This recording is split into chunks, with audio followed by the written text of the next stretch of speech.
ও sir sir sir sir sir একটু দাঁড়ান, আপনার সাথে একটু কথা আছে। কিরে তোরা ডাকতেছিস কেন? কুরবানি ঈদ আইছে, তোরা দেশে যাবি না?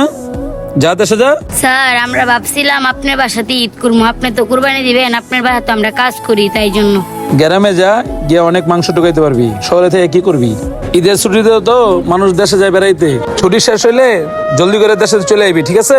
এগুলা কাজের পোলাপানকে নিয়ে আর পারি না, আমার মুভমেন্টটাই নষ্ট করে দিল। শোন, হাটের বড় গরুটা কিনতে হইব। আর নতুন বিয়ে করছি, আর শ্বশুর বাড়িতে মাংস পাঠাইলে অনেক বড় নাম হইব। আর বড় বড় মেহমান আছে, তাদেরকেও বেশি বেশি দিতে হইব। আর নেতা আছে, নেতারও বেশি বেশি করে মাংস দিতে হইব, কারণ নেতারা দিলে অনেক বড় নাম হইব। আর এই নাম বাড়ানোর লেগে কিন্তু কুরবানিটা দিতেছি, ঠিক আছে? ঠিক আছে, চলেন। ব্যাপারী সাহেব, এই গরুটা আমাদের কত কেজি মাংস হইতে পারে?